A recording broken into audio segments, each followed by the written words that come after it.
Hello everybody. Over the next hour or so we will discuss how to use the Siemens Prostate AI detection software in clinical practice and what results you might be able to achieve. Here are my disclosures. Now we know that there are 4 benefits of the Mri pathway compared to the systematic biopsy pathway. 1, it reduces the number of patients undergoing a biopsy. And number 2, it reduces the diagnosis of indolent cancers, and this speaks to the negative predictive value or the rule out ability of MRI. But in some patients there is also an improved precision of risk stratification and an increased detection of clinically significant cancers, and this speaks to the rule in ability of MRI or its positive predictive value. However, there are still a number of challenges for the MRI pathway. 1 is that we still do a lot of biopsies and we diagnose no cancers or just indolent cancers. In other words, the positive predictive value is not as high as we would like. It's probably around about 50%. We also know that when we target biopsies, we miss clinically significant cancers in both positive and negative cases. There's also quite a steep learning curve for radiologists and of course for the biopsy operators.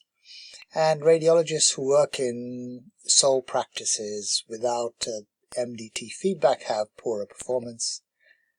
And we know that there are marked variations between radiologists. And of course, it's time intensive to contour prostates and the lesions themselves, particularly if you're not getting paid for this type of work.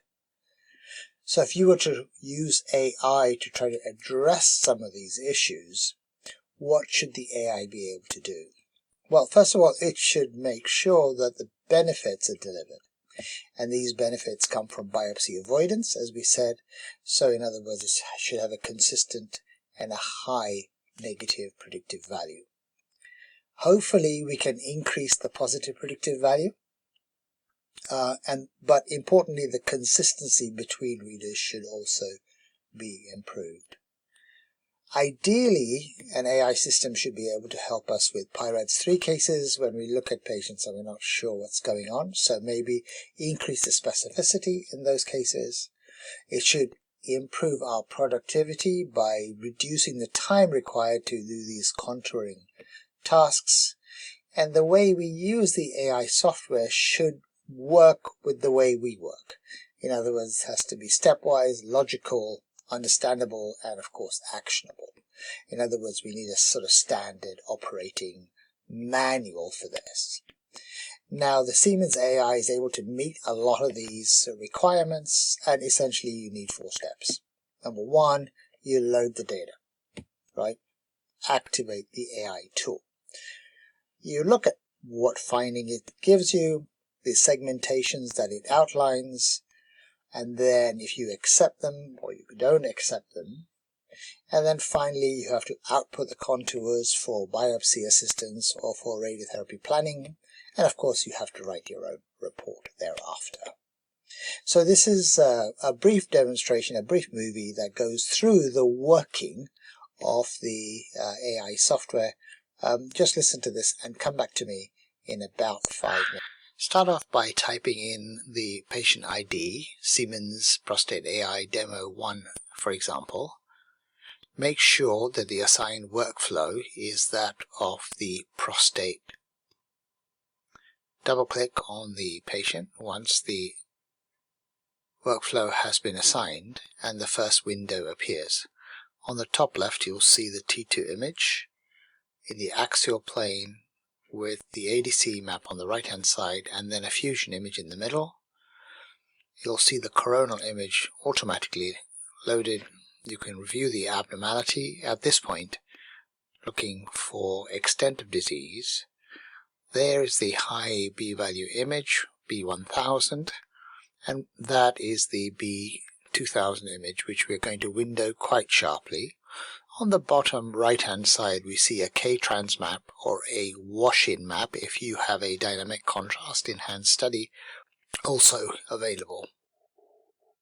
So how do you reconstruct a B2000 image if it has not already been done at the scanner console? That's quite simple to do. go to the Viewing tab. Here you can see the T2 image showing disease extending into the peripheral zone through the false capsule, confirmed on the coronal image. But for this purpose, just pick up the diffusion sequence, find an empty box, go to the bottom right hand side, Analysis Toolpack, A, D, C and B values, go to the computed B value image here, put in 2000. I prefer to do a scaling of 2 because that enables easier windowing, and press OK. When that's done, you'll find the images on the top right hand corner, pick it up, put it anywhere you like, and you can sharply window these B2000 images. You can use the DCE task card if you want. Go to the middle of the gland and scroll through the data, and you can see that the lesion enhances quite briskly.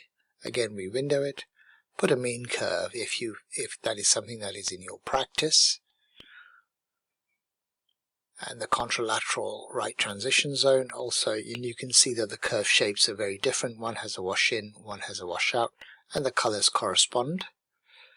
And then click on the AI, which is entitled Prostate Lesions, and you can see immediately that there is a heat map on the lesion. Its volume is 20 ml, as you can see. You can see that the software has allocated a score of 5 to this lesion with a level of suspicion of 99. Then you can assign the T2 score, the diffusion score, the DCE positivity, negativity, whether you thought there was or not extraprostatic extension. Identify this as the index lesion and then accept that lesion. Once you have done that, you can export the contours for biopsy. Again, you can see the outline of the gland, the outline of the transition zone, and the outline of the tumor are exported to a DICOM RT object so they can be used for biopsy purposes.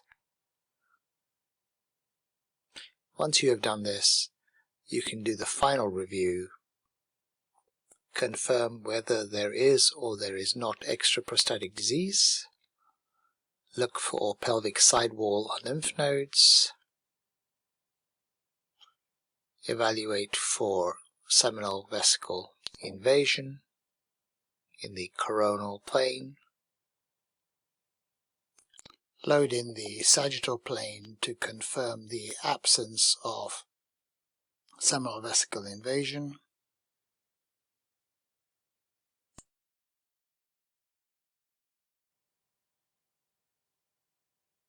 and the last task will be to export the automated report to a PDF file.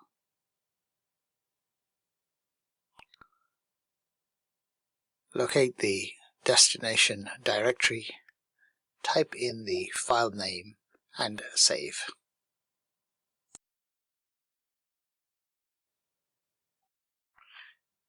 And you're all done. So you can see it's fairly simple to use the Siemens Prostate AI, which currently only uses T2 imaging and diffusion imaging in the axial plane. Welcome back. I hope that was clear.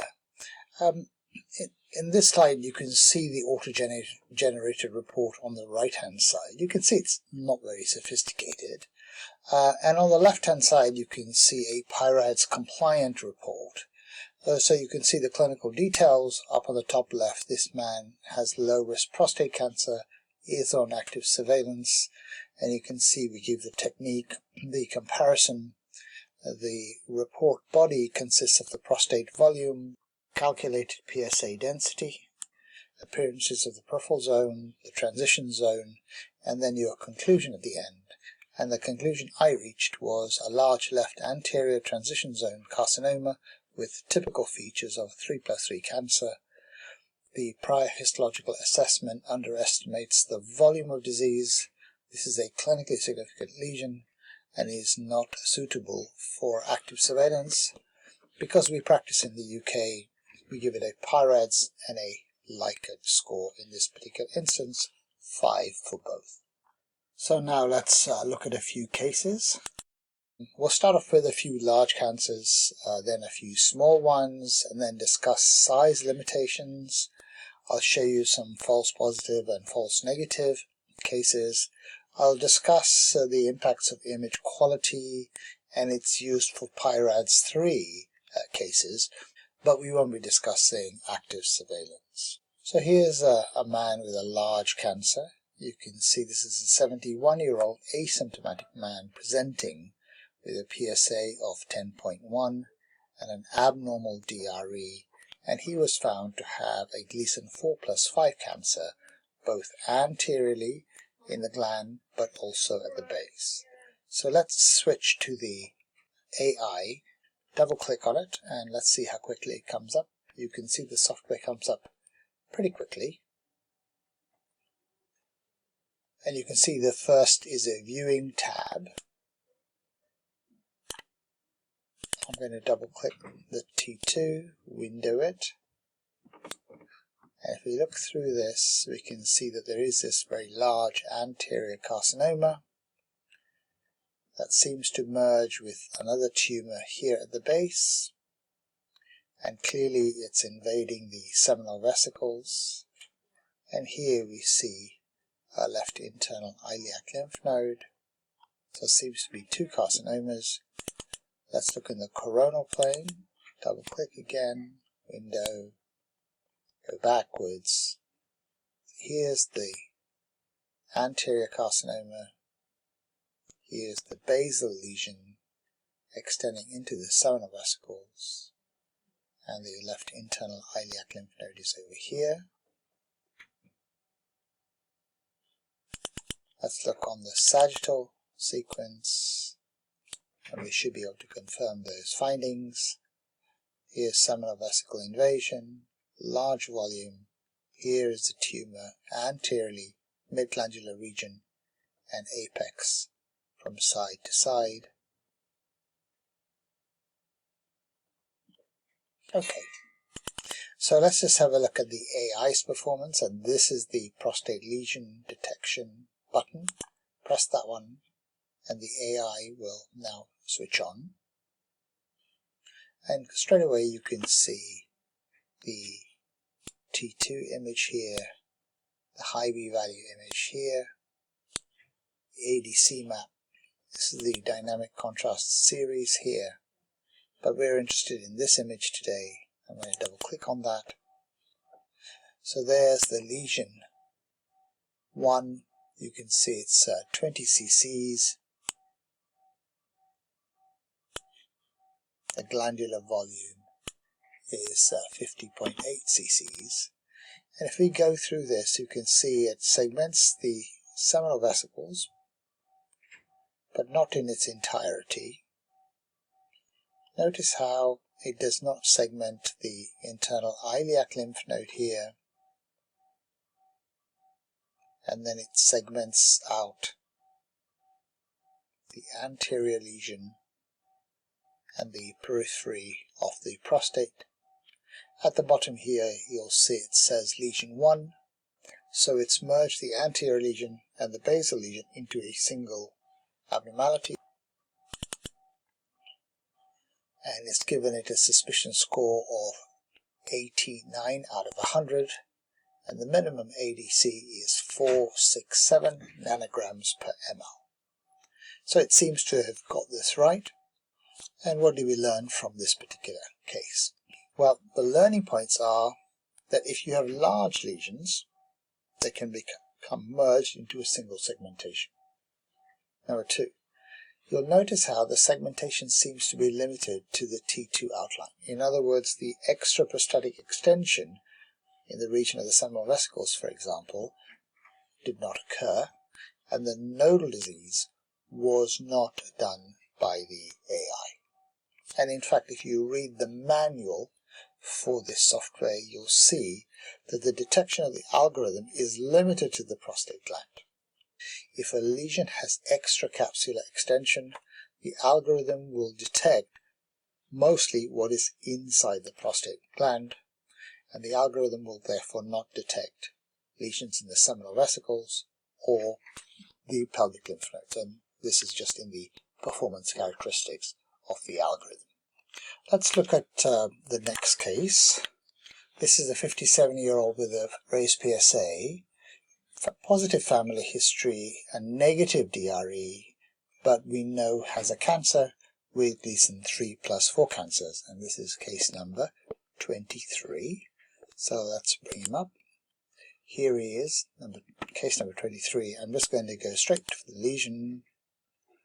Here is the T2 image. We can see a large anterior fibromuscular stromal tumor, which has hyperintense signal on the high V value image, and there seems to be some abnormality here in the left peripheral zone. Let's look on the ADC map. The ADC map is clearly very low, so this is a large anterior fibromuscular stromal tumor, and there seems to be a lesion here in the left peripheral zone.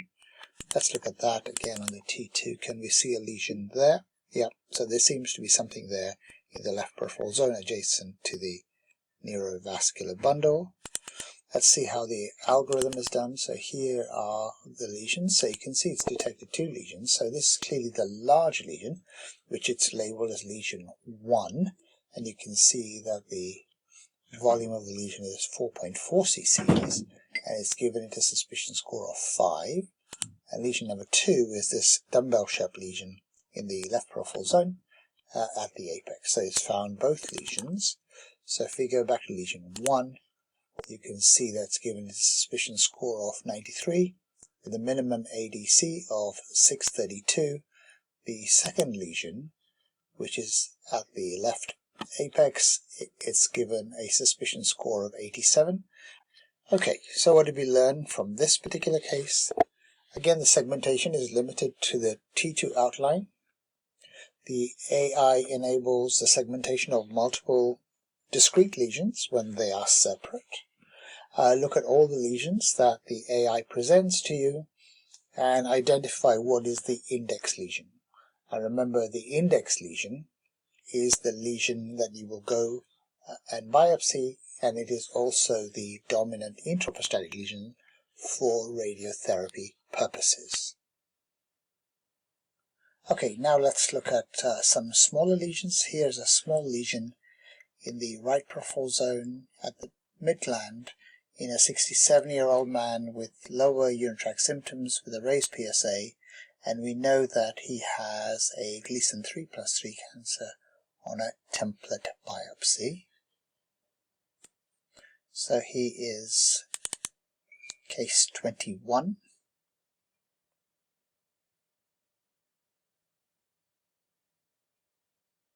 Again, we're interested in the prostate lesion segmentation on this particular occasion, and I'm going to go straight for the segmented lesion, which is here. You can see that the lesion is highlighted in the right peripheral zone.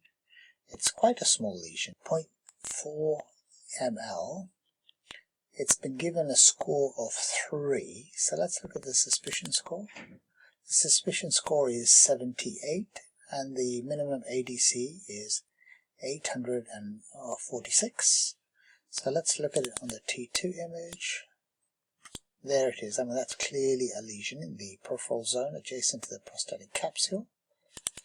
And on the DWI, we windowed quite sharply. We can see that there is a focal area of hyperintensity on the high B value image. We need to look at that as well in a second. And let's look at the ADC map. You can see the ADC map is low here in this area. And the ADC minimum was 841. But let's have a look at this lesion up here anteriorly. That looks suspicious. It's low on the ADC map. Let's look on the T2 image. It's right here. think some of us would be suspicious that that was an additional lesion.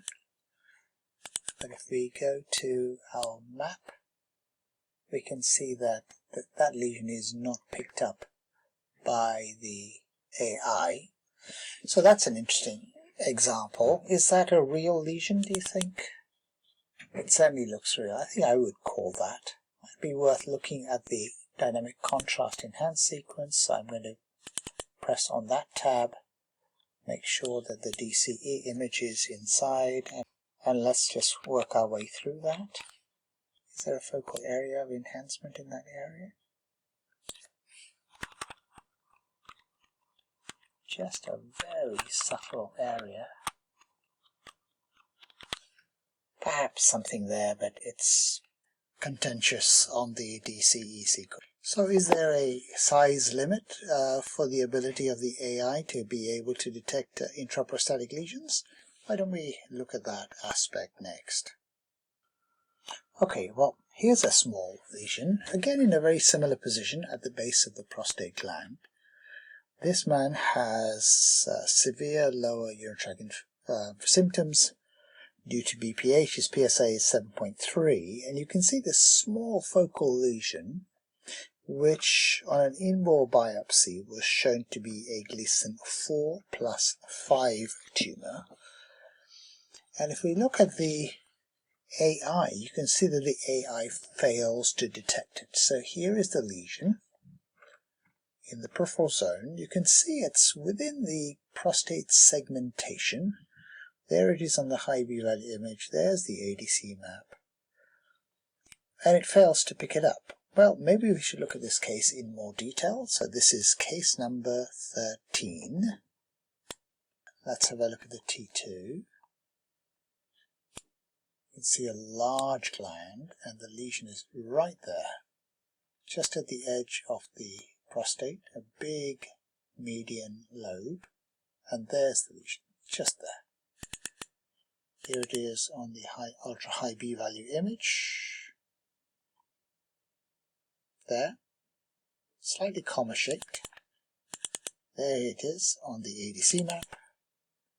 That's the prostate segmentation of the AI, and you can see there is no lesion shown. So there might be a size limitation to AI detection in the peripheral zone. I wonder if this is true in the transition zone. So here is a 57-year-old man with a raised PSA, 5.6. He's got a family history and he's a BRCA1 mutation. And you can see that I've identified two lesions. One is here on the left side of the midline, and another lesion is here on the right side of the midline. And let's see how successful the AI is at detecting these lesions. So before I show you the case live, let's just look at the summary images. He first presented in 2015 with a raised PSA, and he comes back 2 years later. The PSA is larger. We repeat the MRI. You can see the lesion is slightly larger. At this point, he has a mapping biopsy, and you can see this is diagnosed as a Gleason 3+3 cancer. He then goes on to active surveillance, but on active surveillance a couple of years later, you can see that the PSA has gone up, and the lesion appears to be larger, so this was rebiopsied, and this is now a Gleason 3+4 cancer on a template biopsy. So he's had two template biopsies. Initial one, 2017, 3+3. Second one, 3+4 disease. And if you look at the scans in 2015, there is no lesion in this area on the AI. In 2017, again, the AI does not seem to show a lesion, but in 2019, you do see a lesion, and here it is. So let's go and have a look at him. And here he is in 2015. Let's look at the AI segmentation. You can see the glandular volume is 60 cc's. Nice high signal peripheral zone, slight hypertrophy of the transition zone, and the lesion in question is here. Quite difficult to see on the T2 image. Here is the central zone, but no lesions seen at the site of the diffusion abnormality, and here is the diffusion lesion. There it is. There it is on the ADC map. I think that's very convincing. So that we know is a 3+3 lesion, and the AI clearly does not see it in 2015. Let's see if it sees it in 2017. This is 2017, as you can see here. And as you go through it, again, we don't see very much on the T2. It's somewhere in here. Here is the central zone. Difficult to see on the T2, but it's much more clear on the high B-value image. That's the B2000 image.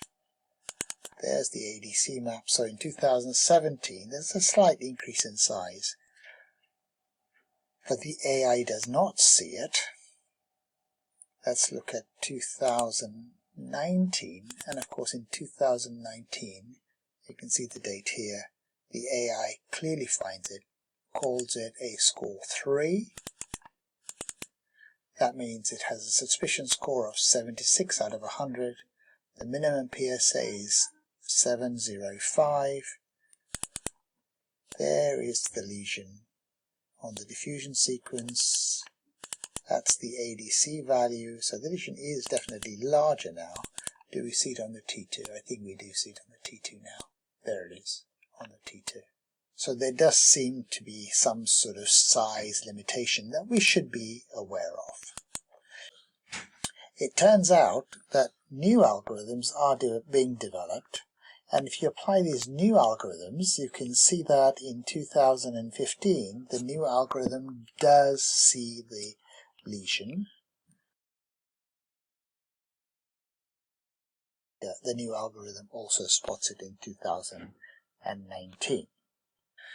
So what did we learn from these cases? Well, small lesions at the prostatic base adjacent to the capsule may not be seen, so this means that we need to be particularly careful in these areas. The AI does see small lesions, but there may be a size limitation, particularly with the older algorithms.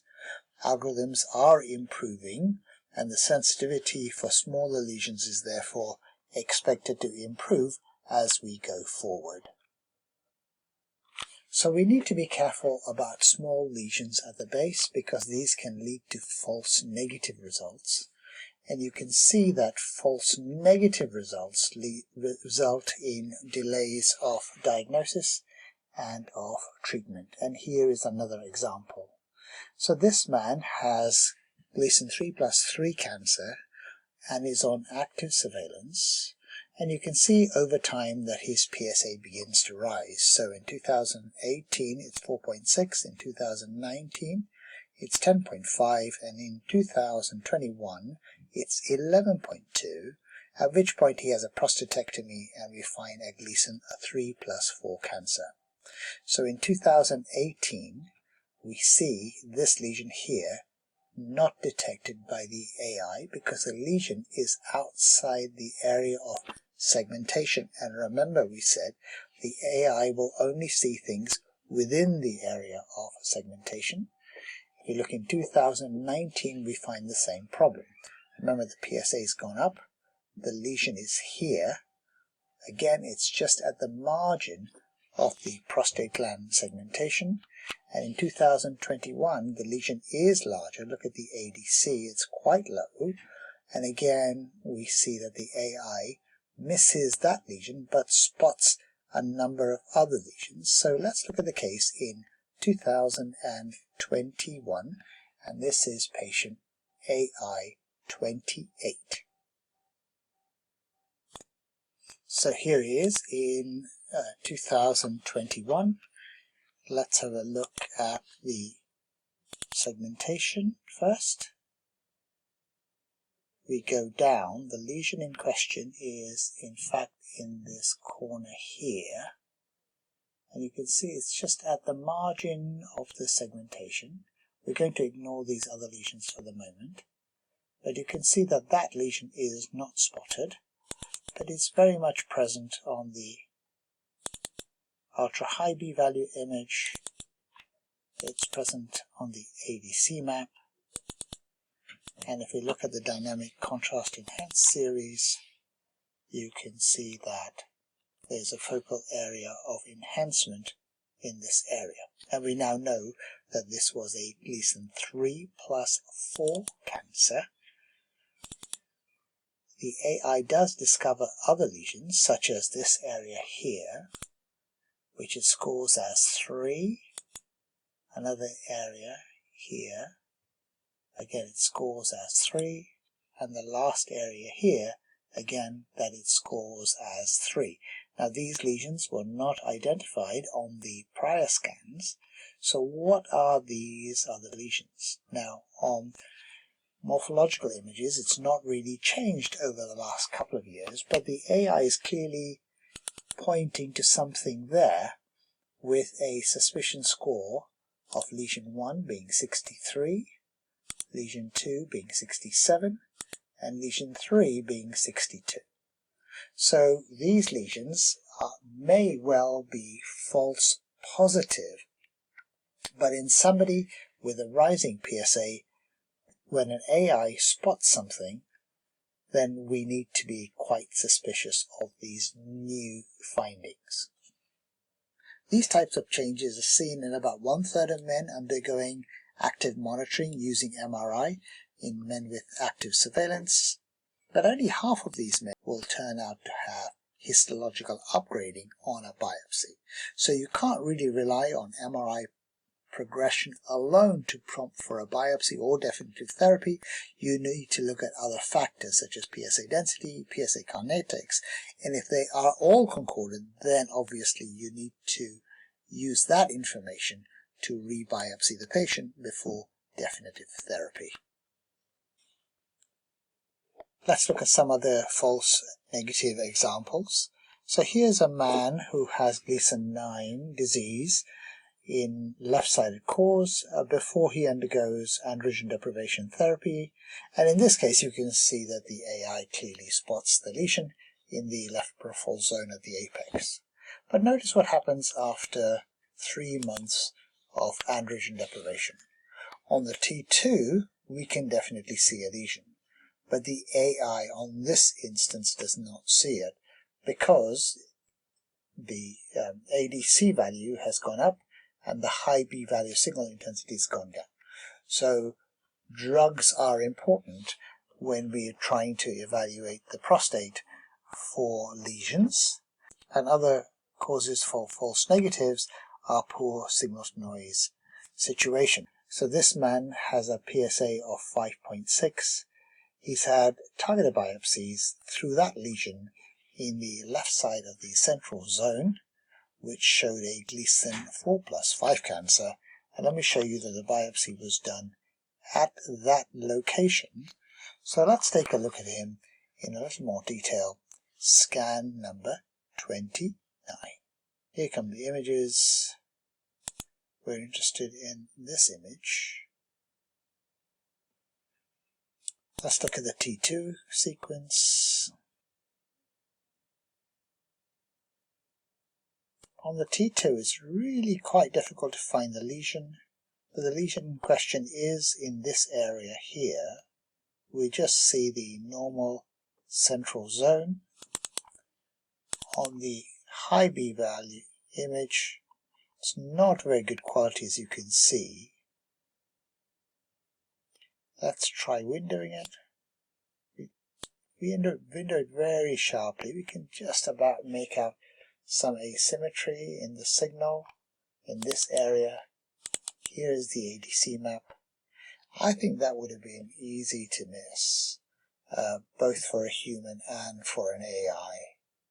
But it was spotted, as I've already said, by the radiologist in question. I guess he was looking at the dynamic contrast enhanced sequence, which is here, which showed asymmetric enhancement, and that probably alerted him to an abnormality in this area. And as I've already said, this turned out to be a Gleason 4+5 cancer on an in-bore biopsy. So poor signal-to-noise situations will lead to false negative cases. This is also another situation where the AI didn't miss the lesions in a low SNR situation.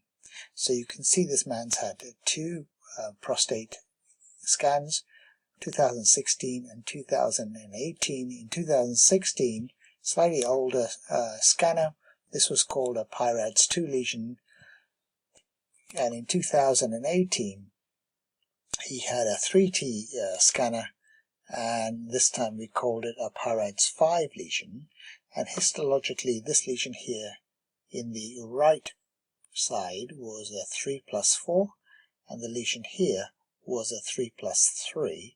Let's look at the first scan. So these are the scans in 2016. Let's look at the T2. The lesions in question are over here on the T2 sequence. Let's look at the high B-value image. You can see this has a low signal-to-noise ratio, but we do see two lesions. They were not called, obviously, prospectively. Here they are on the ADC map. Quite difficult, I think. They seem to be high signal on the high B-value image as the central zone, so I can see why they were missed, but the AI clearly sees them both. So there's the lesion on the right-hand side, which is scored as a 4, and there's the lesion on the left, which the AI has scored as a 3.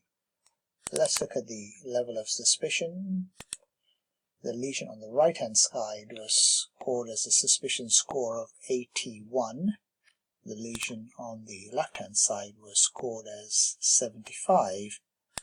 It would be interesting to look at the dynamic contrast enhancements since we have them, and you can see that both lesions are enhancing. So that should not have got missed, but it did get missed prospectively by a radiologist who participates in an MDT, but the AI clearly would have helped them if they had had it available.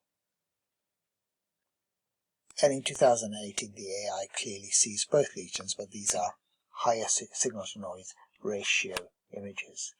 Other causes of false negative results are due to gas, rectal gas, and here's an example. So this man has a lesion here in the left peripheral zone, quite difficult to see on the high B-value image, a little decrease in the ADC value, but in this particular instance you can see the contrast enhancement clearly points to a lesion there, and that is the main role of DCE, particularly in situations where you have a lot of rectal gas.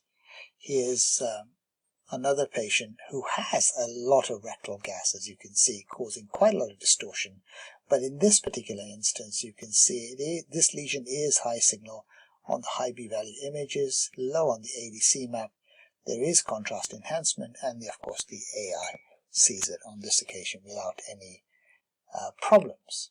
So the learning points are: false negatives cause delays in diagnosis and therapy starts. False negatives are caused by the presence of small lesions, as we've already seen, lesions adjacent to segmentation to the prostate outline or just outside because of geometric distortions or poor signal-to-noise ratio images. DCE can be helpful in reducing false negative results, particularly in low SNR situations or when there are distortions due to hip joint prostheses and rectal gas. But most importantly, you need to remember that AI algorithms have an operating point that is supposed to be like human expert readers. just as humans make mistakes, and I've shown you a couple of humans that made mistakes, so we can expect the AI to have both false negative as well as false positive results. That's a perfect segue for the next section, which is on false positive lesions. Now, false positive lesions, top right, on this graphic, undergo unnecessary biopsies. They are exposed to the risk of overdiagnosis, and if there is an overdiagnosis, then long-term active surveillance and the costs associated with that. The classical false positive is caused by infection. And here's a 62-year-old man with a persistent elevated PSA following a UTI. You can see his PSA is 9 nanograms per ml, but he had an abnormal DRE, and we know this patient had a granulomatous prostatitis on a biopsy of that lesion. So let's look at his scans and see what that looks like. So here is patient 8, just loading up now. Prostate lesions. Let's look at the T2 image first, which we can see here.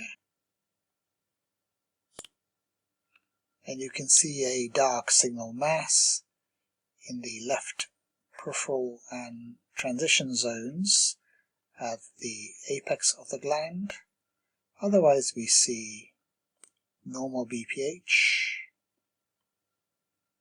and the right side of the gland certainly appears normal. Let's have a look at the diffusion image. Here is the high B value image, and we can see high signal intensity and low on the ADC map, as you might imagine. And on the AI also sees the lesion. So this is a false positive lesion, as we already know, and the AI sees a false positive lesion. Okay, the suspicion score is 96 and the minimum ADC is 685. And in ordinary circumstances you would say this was a T25, a DWI5. Before we decide on the DCE score, we should load the DCE into the lower right hand window. There it is. There's the DCE scan, and let's walk through it. And there is general diffuse enhancement of this lesion. You might wonder about whether that's an area of non-enhancement. That should alert us to the fact that this is infection. And you can see that there is an area of non-enhancement suggesting that's an abscess. That went on to a biopsy, and that was, in fact, granulomatous prostatitis. Stromal nodules can also be false positive lesions, and here's an example. So this is a 68-year-old man with LUTS. He has a raised PSA 14, so he should have a prostate cancer, and indeed he looks like he does here in the left peripheral zone. 3+4 on a targeted biopsy. So let's have a look at this man. So the data is now loading. Let's go to prostate lesions. And let's have a look at this guy carefully. Double click. On the T2 sequence, we can see straight away that there's a stromal nodule here with glandular tissue all the way around. And this looks like the cancer in question in the left peripheral zone, medially. Now we should confirm that this is a stromal nodule by looking in another plane. So here I'm going to go to the viewing tab, put in the coronal image, and look at that a bit more carefully. It's got a big nodule of BPH. Here is the nodule, and that looks like a classical stromal nodule in the left peripheral zone. And let's now look at the AI.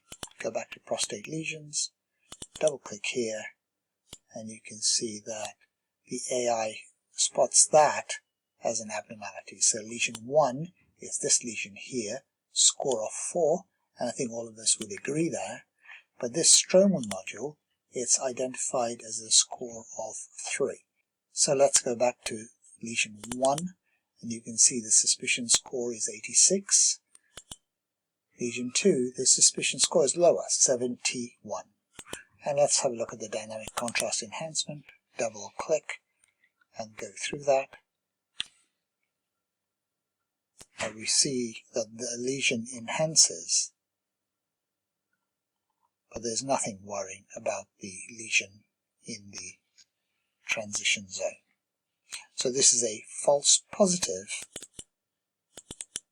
on the AI, just a stromal nodule with a true positive, which is this carcinoma in the left peripheral zone.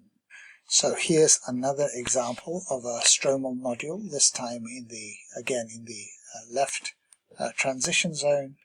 But not all stromal nodules will come as false positives, and here's an example of a man who has a stromal nodule, but this lesion is not highlighted by the AI. But you can see the AI is highlighting another lesion and scoring that as a 4. And what is that lesion? And in fact, it turns out to be this lesion here. So what is this lesion? Is that another stromal nodule? Let's have a look at that more carefully. We need to go to case 11. So here is case 11. Double click. Load the data. The data are now loaded. Let's go to prostate lesions. And let's look at this lesion more carefully. So if we were to look at the AI alone, you'll see this stromal nodule does not highlight, but there is a lesion here. And be very careful of just accepting that lesion as an abnormality. Make sure you look at everything else that goes with that. So we need to look at the DWI, we need to look at the DCE, and we need to look at the ADC map. And when you do that, what you notice is there's a big artifact in this area. So that's the high p-value image. There's the ADC map. And indeed, this is just an air artifact causing a false positive lesion in the prostate gland. Now, the air doesn't seem to be coming from the rectum. Where is it coming from? Well, we need to look at the air both above and below this lesion. And again, we go to the viewing tab. And in the viewing tab, if you put on the sagittal image, you can see that there are air pockets both above and below the prostate gland in this area. And these are the sources of artifacts that cause the false positive lesion to appear at the base of the prostate gland. Here's that stromal nodule that we showed before that was not highlighted by the AI. In this case, the false positive lesion is caused by air artifact from bowel loops both above and below this lesion. So, important lesson there. Always corroborate any finding on AI with T2 and diffusion sequences, and of course you can always look at the dynamic contrast enhancement. So here are the DCE images, and these are the dynamic contrast enhanced sequences, and you can see there is no focal area of abnormal enhancement in this area. So this is a false positive due to the presence of artifacts, in this case above and below that prostate gland in that region. So important lesson. Another question we need to ask is the central zone a common cause of false positivity? It doesn't seem to be the case. I've shown you several examples where the central zone doesn't come out as a false positive lesion, even when it is hyper intense on the high B-value image and low on the ADC map. So it looks like the algorithm has already compensated for this effect. So what are the learning points regarding AI and false positive lesions? False positives result in unnecessary biopsies and therefore expose patients to the risk of overdiagnosis. False positive lesions include infection, stromal nodules, and false lesions resulting from artifacts, but occasionally you might get some central zone lesions that are called false positives. Again, we have to remember that AI algorithms have an operating point which is comparable to human operators, so we should expect both false positive as well as false negative results when we use the AI. Lastly, let's just talk about indeterminate or PI-RADS 3 cases. This can be surprisingly common in clinical practice. So if you look at the Mri study, which looked at 10 centres in the UK with mixed outpatient populations, what we find is that 1 in 4 men had a PI-RADS 3 abnormality called, and 1 in 4 men had a clinically significant cancer. So these rates are higher than you would find just looking at the literature. So what should we do about these men? We can get a radiological second opinion. We can get AI to give you a second opinion. We can use PSA density. We can take them to an MDT, or we can just assume that they're all positive and biopsy them all. So let's see how an AI does with a PI-RADS 3 abnormality. So here's a man who has a slightly raised PSA. The PSA density is just over 0.1, and the radiologist reports this as no focal lesion being found. And you can see that there is bilateral low signal change in the peripheral zone. There's no hyperintensity that we can see on the ultra-high B-value image, and you can see the ADC map and the dynamic contrast enhancement just shows diffuse changes. So I guess we can agree with this, but the AI is certainly showing us something abnormal. Well, 2 years later, you can see that the PSA has really shot up now. The DRE is positive, the PSA density is right up there now, and in fact he was biopsied bilaterally, and we found Lesion 3+4 cancers on both sides. So what was the AI seeing in 2019 that revealed itself in 2020? So let's have a look at case number 14 on both occasions, 2019 and 2021. So this is the examination in 2019. Let's look at the T2 to start with. Again, we see the diffuse low signal change in the peripheral zone bilaterally. Let's look at the ultra-high B-value image.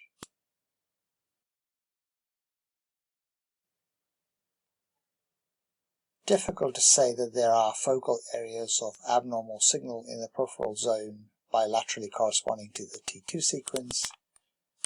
The ADC values, those are low, but with no corresponding high signal on the high B value images, so that is a PI-RADS 3 abnormality. Let's look at the contrast enhancement because we are told that that would be useful. And let's scroll through that. And all we see is diffuse change. It is early but diffuse and non-focal. Okay, let's look at the AI then. And you can see that the AI in 2019 is certainly picking up a couple of lesions. So the lesion here on the left is being scored as a 5, and the lesion on the right hand side is being scored as a 4. So if we go to the lesion that's being picked up as a 5, it's given it a suspicion score of 93 with a minimum ADC of 706, and the lesion on the right hand side has a level of suspicion of 90 with a minimum ADC of 731. So it is certainly seeing something that we are not seeing. What about on the follow-up? Well, on the follow-up study, this is now in 2021, you'll remember. The T2 image again shows that diffuse low signal change in the peripheral zone bilaterally, somewhat similar to 2019. But on this occasion, you can see it's quite high on the ultra-high B-value image. And the ADC is again low on both sides. Let's look at the contrast enhanced study. Here's the contrast enhanced study. Just step through that. Again, we've got this rather diffuse change. non-focal but early, and the AI shows us a single lesion, not bilateral lesions, which is what we would have expected, with a suspicion score of 5.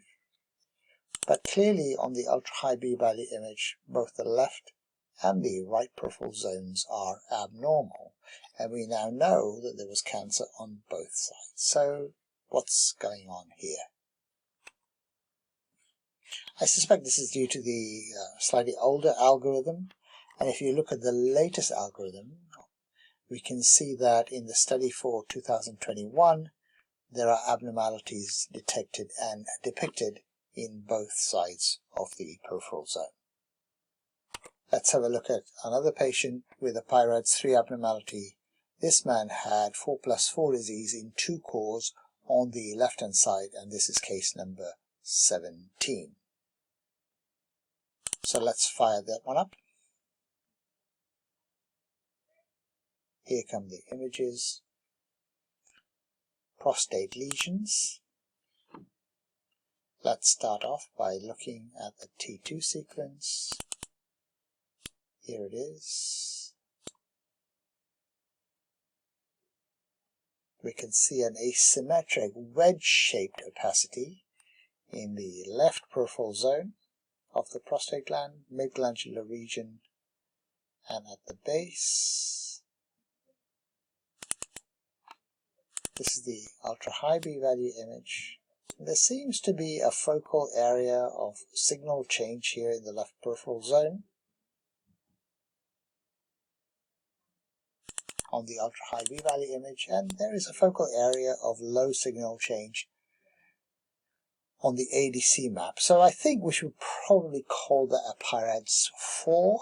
We should really confirm that with a dynamic contrast enhanced series, so let's look at that next and see if there is focal enhancement in that area, and there is. So this should really have been called a PI-RADS 4 case, not a PI-RADS 3 case. Okay, lesson learned. Let's look at the AI, and the AI of course calls it an abnormality, but only scores it 3, interestingly enough, a score of 3 and a suspicion score of 73%. So it is not very sure whether this is or is not prostate cancer, and in fact, as I said, 2 cores from this area turned out to be Gleason 4+4. So you can see the AI was helpful for targeting, although it's put the suspicion score slightly lower than we would have expected. I think we should make that the last case that we review. We've learnt a number of important lessons during this tutorial. Clinical history is important, PSA, DRE findings, family history, infections, drugs are all important. The quality of the images is obviously key. Signal-to-noise ratio and rectal gas. Check the outlines of the segmentation, because remember the lesions may lie outside these segmentations, in which case the AI will not find it. And I've shown you a few examples where at the base of the gland, that's where the trouble seems to be. Review the ROIs that the AI presents to you, because these are likely to be true positive cases. If you have heat maps available for your own AI systems, look at those, but remember they are likely to be false positives. Remember, common causes of false positives are stromal nodules, the central zone which may be asymmetric, but also artifacts may cause false positives. False negatives are smaller lesions, subcapsular lesions, lesions that lie outside the segmented gland. So important to remember. Remember that the software is using biparametric MRI to make these determinations, but if you've got the dynamic contrast enhancement, you should use that and then assign the PI-RADS scores. Clearly, if you're going to call a lesion which could be a false positive, you need to take into account the PSA density, the family history, and other risk factors. And remember finally to export the DICOM-RT objects for fusion biopsies and for radiotherapy planning. So what sort of performance would you expect if you use this software in your clinical practice? You can expect a higher accuracy for lesion detection, particularly if you're using a PI-RADS 4 cutoff and above, and you can expect about a 4% improvement in your performance. If you use 3 and above, then you will have a performance improvement of about 3%. Remember, there's a greater consistency between readers, which is important, and there'll be about a 20% reduction of reading times, but even a greater reduction in outlining tasks, which obviously take the most amount of time.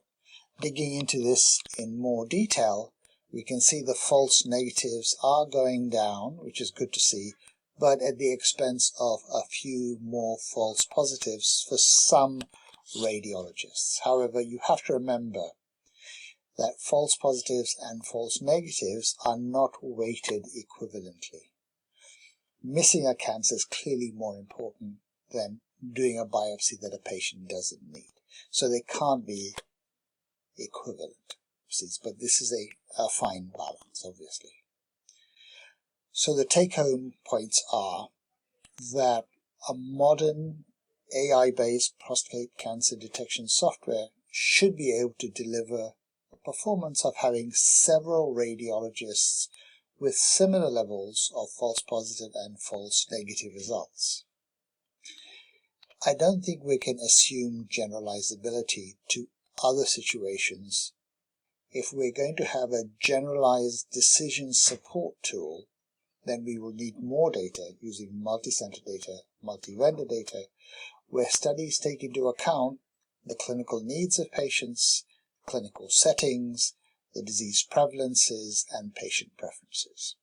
However, we can all agree that AI assistance will be essential if we are going to successfully deploy a community-wide MRI-driven prostate cancer diagnosis pathway, both in the symptomatic patients and in the future for screen-detected lesions. Thank you very much for listening. I hope you found some of these tips and tricks useful for your practice.